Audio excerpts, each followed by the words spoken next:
Эфирда яңалыклар вакыты, студияда Лейсан Галиева. Исәнмесез? Бүгенге чыгарылышның төп темалары. Канализация куюлары яңадан яный. Нефтчеләр урамы 39-нчы йортта яшәүчеләр дым һәм күгәректә интегән. Ишекләрен һәр вакыт ачык тоталар. Әгәр аларны ябалар икән, суларга һава калмый диләр алар.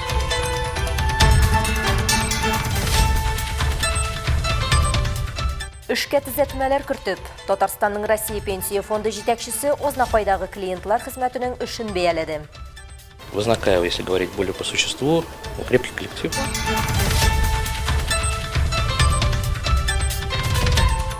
Президент бәясе. Әлмә драма театры лаеклы орден белән бүләкләнде. Каждый из нас, каждый член команды думает о том, чтобы здесь было благоприятно зрителю. Зрителя встретить как самого дорогого гостя.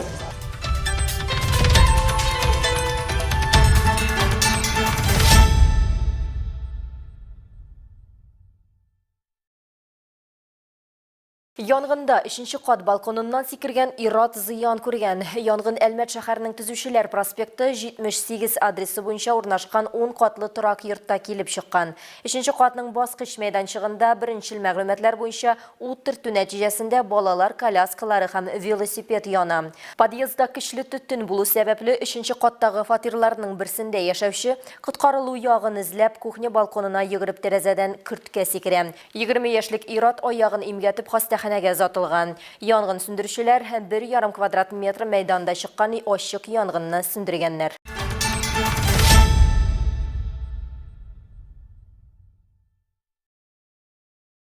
Нефтчеләр урамындагы 39-нчы йортта яшәүчеләр инде берничә ел дымлы һава, күгәрек һәм сасы истән интегән.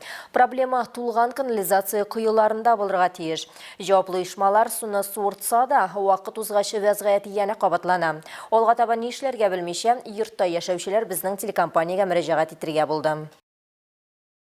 Нефтяников урамы 39-нчы йортта яшәүчеләр кыш булуга карамастан подъезд ишекләрен һәр вакыт ачык тоталар. Әгәр аларны ябалар икән, суларга һава калмый диләр алар.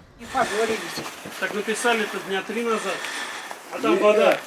Әлеге проблема күптәннән килә, ләкин вакыт узган саен канализация куюлары ешрак тула башлады, ди Екатерина Большакова. Бу йортта аның кызы яши, ул оныкларын карап торганга биредә еш булгалый. Такую же квартплату платят, как и в хороших домах, в новых домах. То же самое, такая же квартплата приходит, высокая.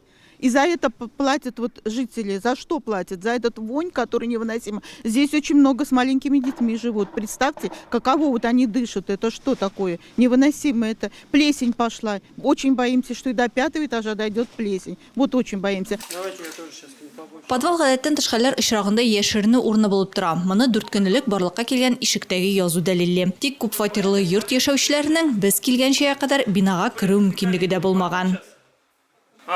И вот это у нас вот в первом подъезде, и здесь у нас еще и наклеечка на двери, что это бомбоубежище. Ребят, а где же нам спасаться здесь? А здесь еще и маленькие дети живут. В чем? В воде спасаться? Бомбоубежище? Изли торгач безнең чыры төркеме килер алдыннан яшәүчеләр подвалга төшү юлын таба. Подвал буенча бары резин озын кунышлы аяк киеме киеп кенә йөреп була.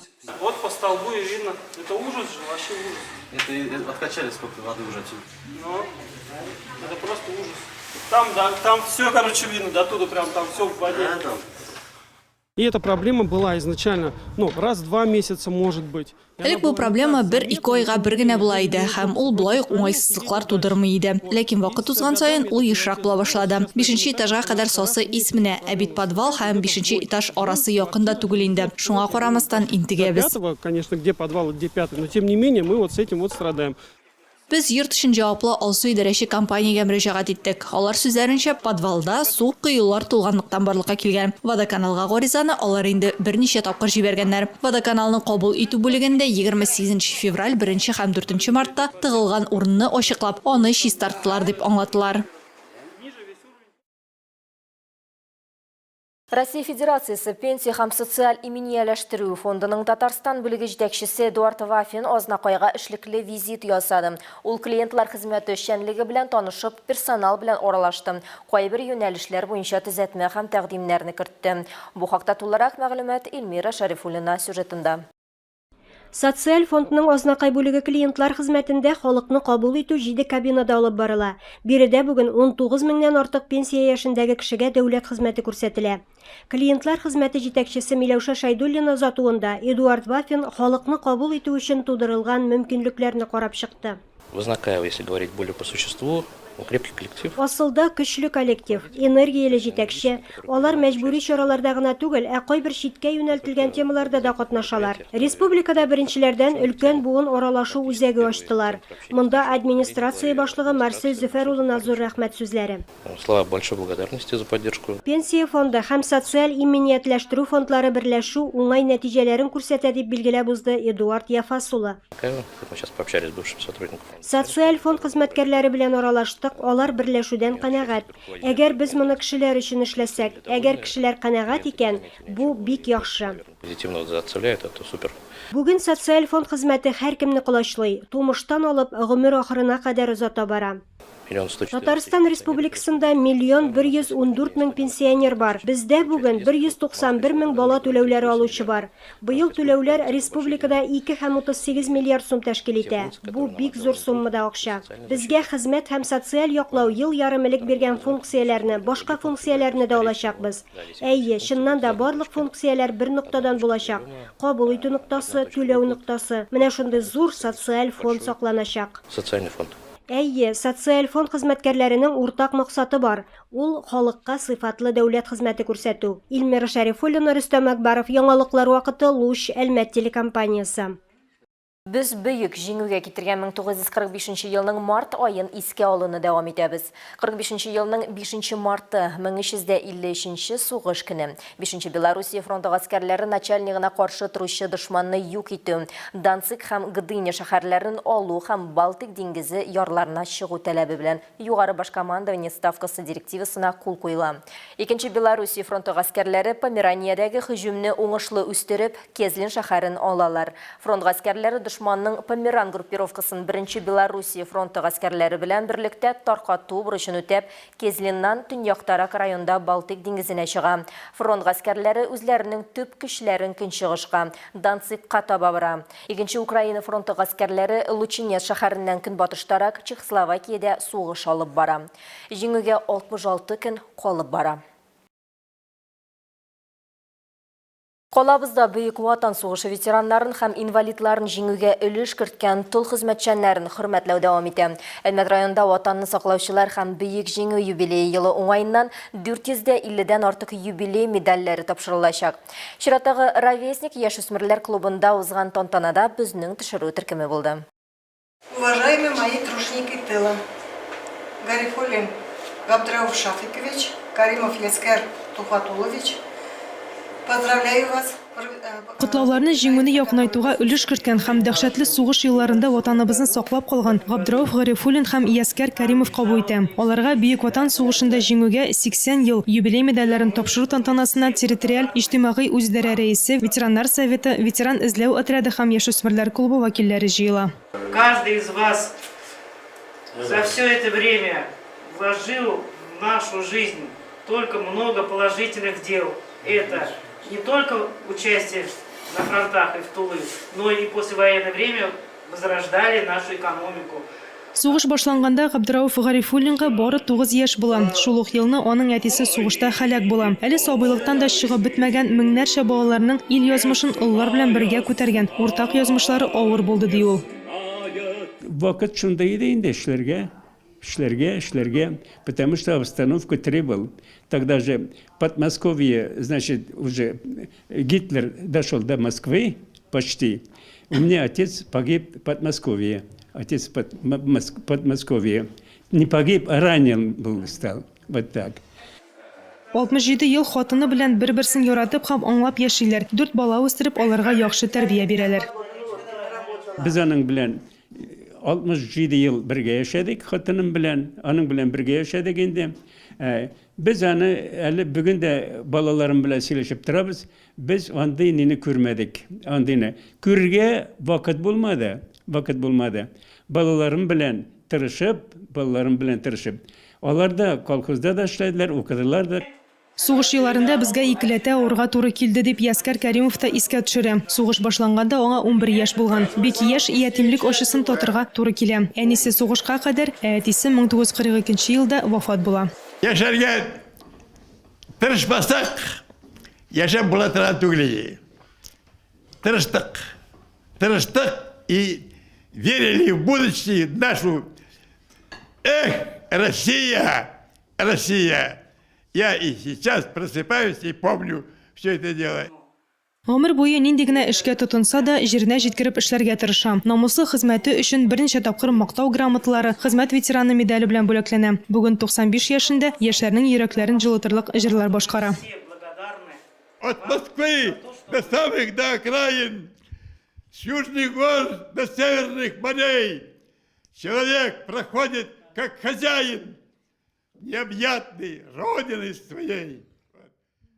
Аларның сабырлыгына, ихтыяр көченә сакламый мөмкин түгел. Ил язмышын иңнәрендә күтәргән бу кешеләр бернинди авырлыклардан да курыкмаган һәм беркайчан да сынатмаган. Шара ахырында өстәл артында чәй эчү оештырылды. Алза Ахмаджанова, Алсу Нуриева, Александр Исаков, Яңалкар вакыты, Луч, Әлмәт компаниясе. Мәдәният яңалыкларына. Әлмәт Татар дәүләт драма театры коллективы иң югары бүләккә мәдәният һәм сәнгатьтәге казанышлары өчен орденына лаек булды. Бүләкләү турындагы указга Россия Федерациясе президенты Владимир Путин кул куйды. Бу театрның Татарстанның гына түгел, бөтен илнең мәдәнияте һәм сәнгате үсешенә керткән зур өлешен тану. Сезне эссе җәйдән кызу театраль сезонга ачучы Әлмәт театр 79 авиакомпаниясе бортында сәламләү безгә шатбыз. Театр 1944 елда iri нефть ятмаларын үзләштерә башлау белән бер үк вакытта Әлмәт мәдәният йорты базасында оештырыла. Ул күчмә колхоз-совхоз театры буларак төзелә. Әлмәттә профессиональ театр ачу идеясын гомумиләштерүче район советы башкарма комитеты утырышында мондый театрның нәкъ менә Әлмәттә кирәклеген исбатлаучы Әсфан Галиев була. Бер уч энтузиастлар берәр пәрдәлек пьесалар, скетчлар әзерлиләр, концертлар оештыралар. Ярым профессионал, ярым үзешчәннәрдән торган бу коллектив зур фидакарлык күрсәтеп олы сәнгатькә юл яра башлый. Я помню, когда говорили о том, что Фарида Багизовна, будем ли играть сегодня спектакль, 22 зрителя пришло, это просто был шок такой. Но мы играли на 22 зрителя, ну и сейчас тоже еще есть куда расти. Не всегда бывает полным 378 мест, и поэтому, как вам сказать, как удалось? Нет, еще совершенствовать надо эту работу, но мы думаем, каждый из нас, каждый член команды думает о том, чтобы здесь было благоприятно зрителю. Зрителя встретить как самого дорогого гостя. Бүген исә Әлмәт театры сәхнәсендә классик спектакльләр буларак фестиваль форматы спектакльләрендә куялар. Әлмәт театры Россиянең иң яхшы 100 товары. Татарстанда ел хәйриячесе бәйгеләре дипломнары, Муса Җәлил исемендәге республика премиясе иясе. Театр берничә тапкыр Татарстан хөкүмәтенең иң яхшы мәдәният учреждениеләренә ярдәм грантын, Россия мәдәният министрлыгы, Татарстан театр әһелләре берлеге грантларын отты.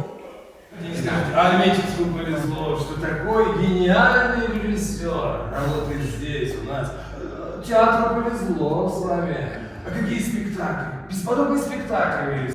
Президент тарафыннан тапшырылган указда мәдәният һәм сәнгать өлкәсендәге казанышлары, күп еллык нәтиҗәле иҗади эшчәнлеге өчен Әлмәт Татар дәүләт драма театры Татарстан Республикасы дәүләт автоном мәдәният учреждениесе коллективын мәдәнияттәге һәм сәнгатьтәге казанышлары өчен ордены белән бүләкләргә диелә.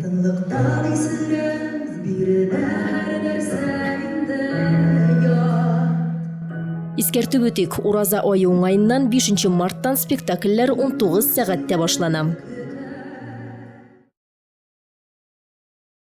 Калабызда яз музыка белән башланды. Фатирник исеме алган инди-акустик кичә татар мәдәниятын яратучыларын берләштерде.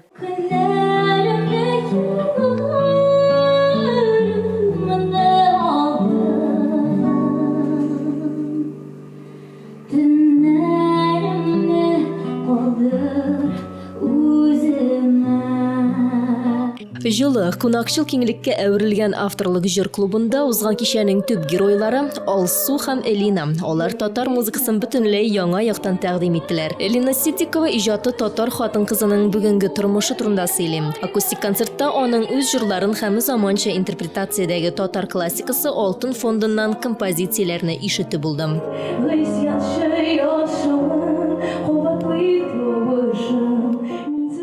Алсу Мансурова арт-поп жанрында иҗат итә. Чарада ул үз авторлыгындагы җырларын гына түгел, татар халык җырларында музыкант Марат Шәйхметов белән берлектә акустик форматта башкарды.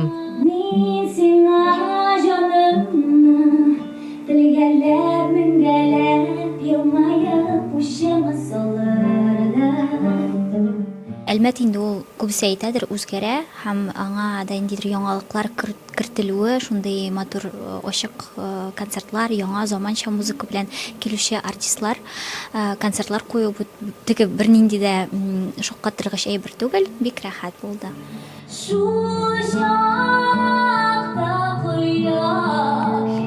6 ел Әлмәттә гомер иткән Ильяс Гафаров хәзер исә Казанда яши. Яңа буынны үстерер өчен шундый иҗади мәйданчыкларның булуы шәһәр өчен зур хәзинә. Әлмәт үз талантлары белән бай һәм республикабызның күп кенә танылган шәхесләре нәкъ Нефтьчеләр башкаласыннан дип үз фикерен җиткерә Меламан. Мондый матур уңайлы урын булганда, андый фатирникларны үткәргә һичшиксез кирәк. Безнең Казанда андый фатирниклар айына, 2 айына бер узып торалар һәм кешеләр бик яратып шундый форматка килә. Сездә дә шундый аудиторияны үстереп, аларны даими рәвештә җыеп торырга мөмкин дип уйлыйм. Кич дәвамында җанлы музыка яңгырады. Мондый фатирлык, ирекле иҗат атмосферасы хөкем сөргән уңайлы җыелыш дип билгеләп үтте кунакларда.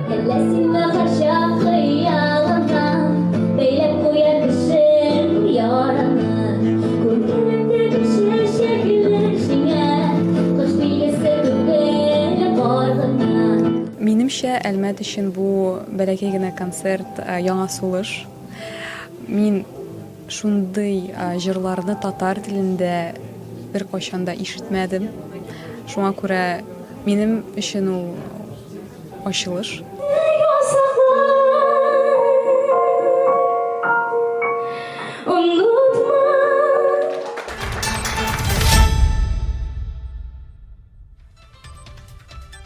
Бүгенге шулар иде. Мин Ләйсән Галиева һәм монтаж операторы Динара Гайнетдинова сезнең белән сау булышабыз. Исән сау булыгыз.